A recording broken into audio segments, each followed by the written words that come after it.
नमस्कार दोस्तों, आज के स्टॉक लर्निंग में जानेंगे एक ऐसी कंपनी को लेकर के जिसमें लगातार ब्रेकआउट होती नजर आती है। इसके चार्ट को हम पहले से स्टार्ट करते हैं। चार्ट में चाहे आप 1 महीने की चार्ट को देखें या 6 महीने की चार्ट को देखें, यहाँ पे लगातार एक चीज देखने को मिलती है कि वॉल्यूम में लगातार इंक्रीज होती है। और इंक्रीज भी किस लेवल पे होती है? स्टॉक प्राइस इंक्रीजेबल साइड में देखिए। वॉल्यूम में बिकवाली का प्रेशर नहीं देखने को मिला। वॉल्यूम में केवल खरीदारी का प्रेशर देखने को मिलती है। तो क्या इसका कुछ संकेत देता है? क्या मार्केट ऊपरी सतह के लिए और भी ओपन हो सकता है? ऐसा देखने को लग सकता है। इसीलिए आज के स्टॉक लर्निंग में जानेंगे ऐसे ऐसे स्टॉक को लेकर के जिसमें ये देखा जा रहा है जो स्टॉक की जो बुक वैल्यू है वो कुछ नहीं है। स्टॉक प्राइस नियर अबाउट काफी इंक्रीज कर चुकी है इन द इंडस्ट्रियल कैपेसिटी से, जबकि इसमें अर्निंग प्राइस जो है वो भी नियर अबाउट द अच्छी खासी 75% के आसपास की बनती है। और इतना ही नहीं, यदि इसकी पार्ट ऑफ को देखें जो कंपनी ने थोड़े दिन पहले की बात है जब इसमें कंपनी में बोनस और कुछ और भी डिविडेंड की पार्ट्स भी दिया गया था, स्प्लिट किया गया था। तो इसमें ये निकल के आई थी कंपनी के पास से, जो कंपनी ने स्टॉक को स्प्लिट किया था अभी रिसेंटली किया था अप्रैल के अंदर, जहां 10 रुपए की फेस वैल्यू थे वहां पे करके 1 रुपए किया। मतलब उसके बाद प्राइस में क्या हुआ? एडजस्टेड प्राइस निकल के आती है जिसका वैल्यू फिलहाल देखने को मिलती है 14। अर्थात बुक वैल्यू भी चेंज हुआ होगा। चलिए जानते हैं तो अगले कंपनी को लेकर के, इस कंपनी को लेकर के आखिर कंपनी क्या करती है। कंपनी के पहली बात बताऊं, कंपनी कोई वेबसाइट नहीं है जहां पे हम कुछ इन्फॉर्मेशन ऐसा सर्च कर पाए। दोस्तों आपके पास कुछ ऐसा इन्फॉर्मेशन हो तो मुझे जरूर कमेंट करना। आपकी फीडबैक के लिए मैं इंतजार रहता है, क्योंकि आपकी फीडबैक से ही हमारी जो लर्निंग पार्ट्स है वो डेवलप करती है और उससे हमारी अंडरस्टैंडिंग भी और ग्रो लेवल पे बनती है। चलिए जानते हैं पल्सर इंटरनेशनल को लेकर के, जहाँ पे कंपनी की वेबसाइट्स ओपन नहीं होती, कुछ है नहीं, और केवल केवल बीएसई में लिस्टेड है। स्टॉक प्राइस भी काफी ज्यादा नहीं है, जिसको कह सकते हैं पेनी है स्टॉक साइड में। तो आखिर क्या था, क्योंकि चार्ट में देखने को मिलती है। एडजस्टेड प्राइस की तरफ देखें, कुछ आकलन से देखिए, 11 मार्च के आसपास की प्राइस करीब 7 रुपए के आसपास हुआ करता था, 8 रुपए के आसपास हुआ। आज मार्च से लेकर के इस टाइम में ये कितने परसेंट की जंप करती है? 200% की जंप, दोगुनी जंप कर, जबकि बुक वैल्यू के बारे में कहती केवल 97 पैसे का। आज के टाइम की बात कर रहा हूँ। इंट्रेंसिक वैल्यू तो काफी ज्यादा है, करीब 9 रुपये 25 पैसे के आसपास है। अर्थात ये कह सकते हैं कि इनकी जो अंडरलाइनिंग एसेट्स की वैल्यूशन है, एसेट्स इनके पास अच्छी खासी तगड़ी है। जब एसेट्स अच्छी तगड़ी है तो इनके पास और कुछ फैक्टर को देखेंगे, जहाँ पे भीड़ की बात करें, इंटरेस्टेड की बात करें, तो वो निकल के आते 29.5 का। किसके बेसिस पे? ईपीएस के बेसिस। ईपीएस कहता है 0.75, अर्थात ये निकल के आती है यदि फेस वैल्यू से आकलन करेंगे, नॉमिनल वैल्यू से, तो 75% की अर्निंग करती है। 75% अर्निंग के पीछे जो मार्केट में स्टॉक के प्रति जो इंटरेस्ट है, वो इंटरेस्ट कितने की है? 29 गुने की भीड़ है। इंटरेस्ट की बात करूं, भीड़ की बात करूं, जबकि इंडस्ट्रियल की बाकी कंपनियां जो इस सेक्टर के हैं। अब ये एक सवाल उठता है कि सेक्टर क्या है, सेक्टर कौन सी सेक्टर की कंपनियां हैं? तो यहाँ पे देखें तो कहती है फाइनेंशियल एंड इन्वेस्टमेंट कंपनी। इसके लिस्ट में देखेंगे तो बड़ी बड़ी दिग्गज है, चाहे वो जियो फाइनेंशियल हो, बजाज फाइनेंशियल हो या एचडीएफसी।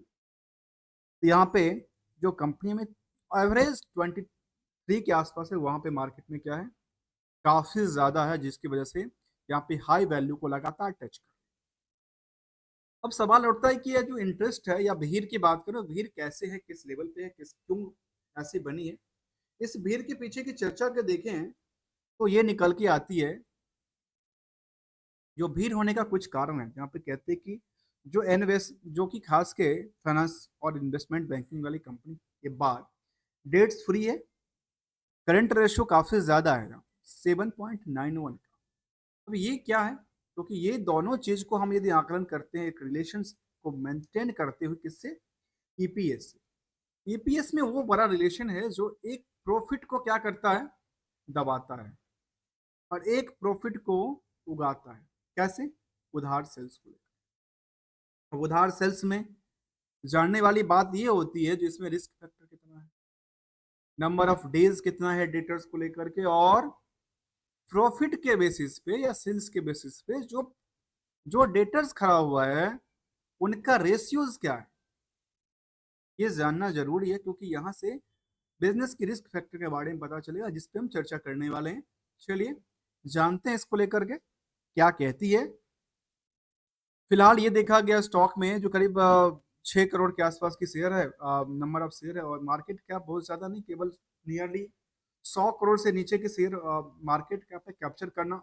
मैं एक बात हमेशा कहता हूँ, कैप्चर कैप्चर करना कोई बड़ी बात नहीं है, जहाँ पे प्रमोटर्स की होल्डिंग केवल 9% के आसपास है। ये भी सवाल उठता है कि प्रमोटर की होल्डिंग इतना कम क्यों है, प्रमोटर क्या बेच के निकल रहे हैं, प्रमोटर की कुछ ऐसी चीज तो जहाँ पे आरओसी के बाद 50% के आसपास आरओई की बात करें तो नियर अबाउट द सेम रही है, उसमें कोई फेर बदल देखने को नजर नहीं है।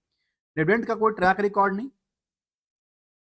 चलिए अगले कड़ी की तरफ चलते हैं और जानते हैं इसको लेकर के, जहाँ पे कुछ जो हमने एक्सपेक्ट लिया था उसको हिसाब से चर्चा करेंगे। और अभी तक आपने यदि चैनल को सब्सक्राइब नहीं किया तो चैनल को सब्सक्राइब कर लीजिए, बेल आइकन को दबा लीजिए, क्योंकि हम कंप्लीट स्टडी की बात करते हैं विदाउट किसी रिकमेंडेशन को लेकर। दोस्तों कोई रिकमेंडेशन और एडवाइजरी नहीं होता। और जो नेक्स्ट में अभी स्टडी करने वाला हूँ ना, एक वीडियो आने वाला है, उस वीडियो का नाम होगा खास करके टेलीग्राम्स के ऊपर मैं बनाने वाला हूँ। Trading on telegrams is when, ऐसा तो नहीं है। चलिए फिलहाल हम यह चर्चा करते हैं पल्सर को लेकर के, जहाँ पल्सर नाम से एक बाइक भी आया करता था, अभी आया करती है। यह देखने को मिला जो रिवेन्यू मॉडल में 10% की जंप, इसके पीछे देखेंगे ऑपरेटिंग एक्सपेंसेस 24% की जंप है, और नियरली आप इसको आकलन करिए एबिटा को लेकर के, तो एबिटा कहती है करीब 9,000% की इंक्रीज जंप। तो क्या कहती है इसके पीछे, जहाँ पेयर्स में देखा गया कि बजाज फाइनेंस, जियो फाइनेंस जैसी बड़ी बड़ी दिग्गज है, वहां पे इनका भी नाम है और इसके नाम में भी यहाँ भी भीड़ है, बाकी कंपनियों की कंपेरेटिव टू यहाँ भी भीड़ देखने को बनी है। आते हैं क्वार्टरली रिजल्ट की तरफ, आखिर कंपनी की परफॉर्मेंस लेवल क्या कहती है, मैनेजमेंट क्या सोचती है, क्या कहती है। तो मैनेजमेंट के परफॉर्मेंस लेवल में देखा जाए तो जून टू जून में जो कुछ नहीं था यहाँ पे, वो 6 करोड़ 6 करोड़ का हो जाता है। वाई वाई में गिरावट हो जाती है, सॉरी क्यू आर क्यू में गिरावट हो जाती है, वाई वाई में जंप हो जाती है। अदर इनकम की साइड कभी देखा जाए, अदर इनकम इनके पास क्या है, कुछ नहीं है, जो है मेन बिजनेस है। ऑपरेटिंग प्रॉफिट करीब 11% है, लेकिन पहले से काफी क्या था, इंक्रीज किया, लेकिन पिछले पीरियड से कई बार कुछ गिरावट कुछ इंक्रीज देखने को मिली है। अब यहाँ पे नेट प्रॉफिट की आकलन करें तो नेट प्रॉफिट के बारे में क्या कहती है, क्या बूम करती है, नहीं नहीं। ये पिछले क्वार्टर जो था खास करके मार्च वाले में, वहां तो काफी बूम किया था, लेकिन अब उससे गिरावट है। चलिए तो यहाँ तक प्रॉफिट बुकिंग की बात कर रहे हैं। प्रॉफिट बुकिंग में यदि हम ईयरली डेटा को कंपेयर करें तो ये निकल के आती है जो कंपनी की मैनेजमेंट ने पिछले साल से, जो कोई भी बिजनेस नहीं था इनके पास, वो बिजनेस में 19 करोड़ का सेल्स जनरेट कर, ठीक है, और लास्ट 12 महीने में 25 करोड़ का हो जाता है। ऑपरेटिंग प्रॉफिट जो था, मार्जिन वो भी करीब 35% के आसपास था, वो 12% के आसपास गिर जाता है। यहाँ पे क्या था, कमी हो जाती है। नेट प्रॉफिट की तरफ देखें तो नेट प्रॉफिट की पार्ट को ईयर ऑफ ईयर जो 13 लाख के आसपास हुआ करता था, वो कहाँ पहुंच गई पता है, 2.5 करोड़ पहुंच जाती है, और लास्ट 12 महीने में नियरली 3 करोड़ से ज्यादा हो जाता है। मतलब यहां तक ये लगता है कि यहां तक बिजनेस में लगातार क्या हो रही है, जो कुछ नहीं था लगातार कंपनी के पास, अब जाके लगता है कि अच्छा अब ये पिक पे बनी बनने वाली है और बनती नजर आती है इस डेटा के बेस। अब यहाँ पे एक सवाल ये होता है कि यार ये प्रॉफिट जो है, मैंने हमेशा कहा कि प्रॉफिट एक बुक्ड किया जाता है, प्रॉफिट बुक्ड किया जाता है, और इसके पीछे हमें रीढ़ की हड्डी जानने के लिए हमें जानना पड़ेगा बैलेंस शीट कौन फिगर को, जिससे इसको रिलेशन से। तो चलिए जानेंगे उस कड़ी को भी, उसके बाद आएंगे हम दोबारा यहाँ पे, जहाँ पे हम कुछ ग्रो हिस्टोरिकल डेटा के बेसिस पे चर्चा करेंगे। फिलहाल चलते हैं बैलेंस फिगर को लेकर के, और इसके बारे में क्या है। देखिए यदि इसको बैलेंस शीट फिगर में देखा जाए तो पहला फिगर हमारी नजर कहाँ पे जाती है पता है, पहली फिगर जाती है बोरोइंग्स को लेकर। क्यों जाती है? क्योंकि ये समझना जरूरी है कि आखिर इनके पास बर्डन ज्यादा है कम, ठीक है। अब बर्डन के बाद तो खत्म हो गई, कुछ है नहीं। बर्डन नहीं है तो क्या इनके पास कुछ और है? कहते फिक्स एसेट्स कुछ है नहीं कंपनी में, कुछ फिक्स एसेट्स है ही नहीं, कोई प्लांट मशीनरी बिल्डिंग्स लैंड्स नहीं है। आते हैं, वर्किंग कुछ है नहीं, तो बाकी पैसा गया कहाँ, है कहाँ? आखिर पैसा है कहाँ, ये सवाल उठता है ना। ये पैसा जो है वो है यहाँ पे 12 करोड़ के आसपास अदर एसेट्स के अंदर। और अदर एसेट्स इसके बारे में क्या संकेत देता है? जिस कंपनी जो इन्वेस्टमेंट बैंकिंग में कामकाज करती हो, उनके पास इन्वेस्टमेंट नहीं है, तो बाकी पैसे है कहाँ? तो पैसे की चर्चा देखा जाए तो ये कहती है हमारे पास इन्वेंट्रीज भरा हुआ है। अब ये समझ नहीं आता मुझे, ये कंपनी क्या करती थी? कंपनी ने कहा कि हम क्या करते हैं, बैंकिंग सर्विस में काम करते हैं ना, ऐसे कुछ बताया था ना। जो बैंकिंग सर्विस में कंपनी काम करती है, उनके पास इन्वेंट्रीज कहाँ से है? इन्वेंट्रीज में क्या है, ये मुझे नहीं आइडिया। इसके लिए डीप एनालिसिस की जरूरत है, और ये लगता है कि इनकी बैलेंस शीट और वो आकलन करके देखा जाए तो पता चलेगा कि इनके पास इन्वेंट्रीज क्या पड़ा हुआ है। ये जानना जरूरी है, रिसर्च करना जरूरी है, क्योंकि मार्केट में ब्रेकआउट होती है स्टॉक में। हम एक एक एस्पेक्ट को जानते हैं, जानने की प्रयासरत रहते हैं, विदाउट किसी रिकमेंडेशन और एडवाइजरी को लेकर के ये स्टॉक अच्छा है, बुरा है, नहीं है। क्योंकि पैसा आपका है, रिस्क आपका है, कोई कुछ भी बोल के चला जाए और आप उसको माइंड में ले लेते हैं। यही यही यही स्टॉक मार्केट की चीजें हैं, जहाँ कुछ माइंड में घुसाया जाता है और कुछ चीज को निकाल दिया जाता है। इसीलिए हम कंप्लीट स्टडी की बात करते हैं, हमारे वीडियो काफी लंबी हो जाती है, कोई फर्क नहीं पड़ता, क्योंकि हम जानने की प्रयासरत है। यहाँ पे सवाल आता है कि 85 लाख के आसपास का जो नेट ट्रेड रिसेबल था, वो 4 करोड़ से ज्यादा हो। अब यहाँ पे सवाल ये भी उठता है, क्या उनका उधार क्या है, उधार की रिस्क फैक्टर क्या है, रिस्क का नंबर ऑफ डे क्या कहता है, इंप्रूवमेंट करता है, डिक्रीज करता है, क्या कहता है? चलिए पहले पड़ाव में जानते हैं इसको लेकर के, जहां पे कंपनी ने ये अपडेट किया, मैनेजमेंट ने, जो हमारी जो डेटर्स डे था वो काफी बड़ा था, 5,000। मतलब ये समझ मुझे नहीं आता कि 5,000 दिन तक कोई पैसा ना दे आपके डेटर्स को। आपने जो कारोबार किया, 6,000 दिन तक आप वेट करते रहे, जो अच्छा पैसा अब आएगा, पैसा अब आएगा, पैसा अब आएगा, पैसा अब आएगा, पैसा कब आएगा?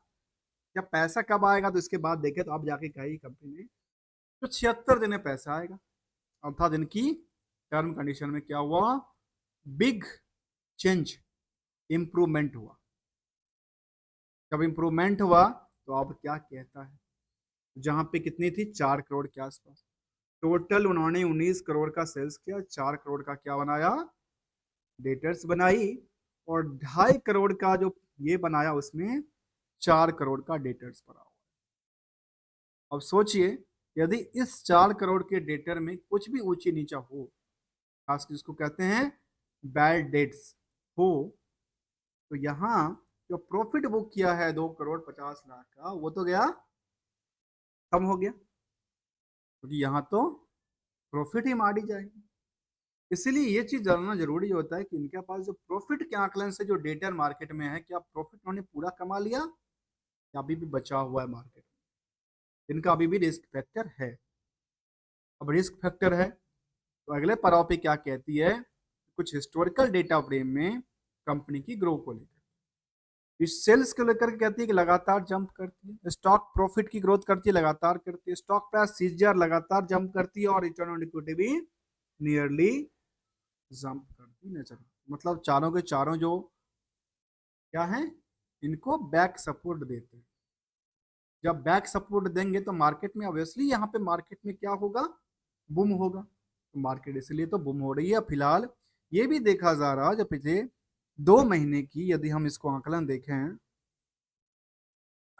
किसको लेकर के, 200 डे को लेकर के देखें, तो 200 डे के आसपास खड़ी है एवरेज वन। और जबकि वॉल्यूम में कुछ इंक्रीज हुआ था, और क्या लेटेस्ट इनके पास बल्क ट्रेड भी देखने को मिला, तो रिसेंटली देखने को मिला, कब देखने को मिला, देखिए, कंपनी का नाम था कंफर्ट एडवर्टाइजिंग प्राइवेट लिमिटेड। इनने इन लोगों ने सेल और बाय का एक ऑर्डर लगाया 14 रुपये।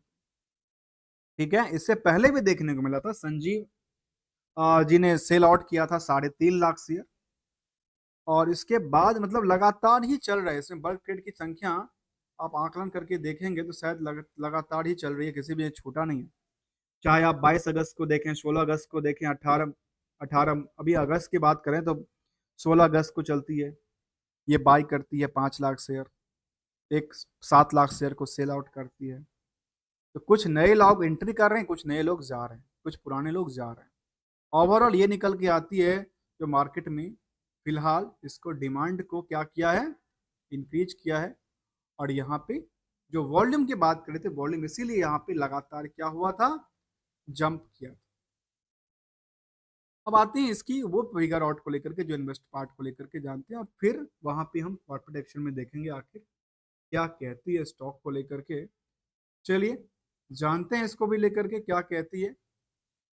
यहाँ पे स्प्लिट की बात हमने किया था, कुछ लेटेस्ट अपडेट में देखें तो लगातार क्या कहती है, बल्क डील हुआ था, बल्क डील लगातार हुआ था, अपर सर्किट को लगातार टच किया था। ये कुछ सेंटिमेंटल अपडेट देखने को आते इन्वेस्टर को लेकर। तो जहाँ पे शेयर होल्डिंग पैटर्न के बारे में देखते हैं तो कहती है वहाँ पे प्रमोटर्स कुछ है ही नहीं। आखिर सवाल ये उठता है, जो प्रमोटर्स अपनी पोजीशन को बेच के निकल क्यों रहा है, या सेटअप कहाँ कर रहा है? क्या प्रमोटर अपनी होल्डिंग से प्रमोटर से पब्लिक तो नहीं शिफ्ट कर रही है? ये भी कई बार देखने को मिलता है। एग्जाम्पल के तौर पर बताऊं तो मुझे ऐसे नाम याद है जैसे जोमेटो, जैसे पेटीएम, इनकी प्रमोटर्स थे वो लोग, लेकिन आज प्रमोटर में हैंडिंग में नहीं दिख रही है। वो सब के सब क्या हुआ, प्रमोटर होल्डिंग से पब्लिक में शिफ्ट कर गए। आप दीपेंद्र गोयल की बात कर लें या फिर पेटीएम के शेखर की बात कर लें, यहाँ पे देखने को ये मिलती है। आप जाकर के रिसर्च कर सकते हो, प्रमोटर्स के पास होल्डिंग कम किया गया। और प्रमोटर ने किसने बेचा, ब्लू रॉक इन्वेस्टमेंट ने बेचा। और ये बाकी जो शिफ्ट किया वो एफआई ने कोई है नहीं, डीआई कोई है नहीं, पब्लिक में यहाँ पे भर भर के लोगों ने ले रखा। अब ये ही शिफ्ट करती है, जो 1% 2% की होल्डिंग थी वही आपस में क्या हो रही है, शिफ्टेड हो रही है। और यहाँ पे चर्चा इस बात का है, क्या नंबर ऑफ शेयर होल्डर क्या बढ़ती नजर आती है? ऑब्वियसली देखने को ये मिला, जो 12,000 के आसपास जो भीड़ थी यहाँ पे, वो भीड़ होते होते करीब 17,000 के आसपास आ गए। जब 17,000 की भीड़ खड़ी होगी, न्यू न्यू प्लेयर खड़े होंगे मार्केट में, इसलिए इसीलिए हमने बाहर की बात यहाँ पे क्या बात किया था, इस भीड़ की बात किया था। ये किसका नाम है, पी का मतलब है क्राउड। क्यों? क्योंकि पी का एक फॉर्मूला है, पी का फॉर्मूला है current price divided by EPS. इसके बेसिस पे ये कहता है, इसीलिए इसको कहते हैं हम भीड़। ये भीड़ जितनी बढ़ेगी जितनी कम होगी, ये प्राइस उसी के हिसाब से क्या करेगा, रिएक्ट करती नजर आएगी।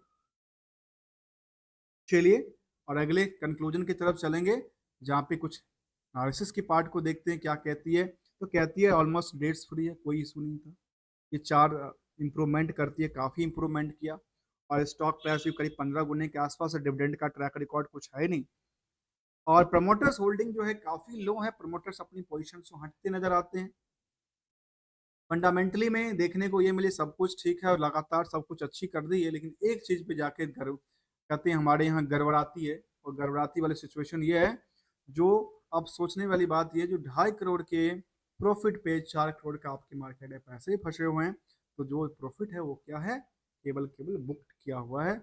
और बाकी सारे एंगल्स इसको सपोर्ट देती है, और बल्क डील देखने को मिलती है लगातार, जिसकी वजह से मार्केट इसके पीछे पीछे ब्रेकआउट की तरफ भागती नजर आती है। जहां पे ये भी देखने को मिला, जब भी आज के टाइम में इन्वेस्टर का यदि ये भी चर्चा करके देखे जाके, जो इनके इन्वेस्टर थे उनको क्या दिया, रिटर्न ऑफ मिला।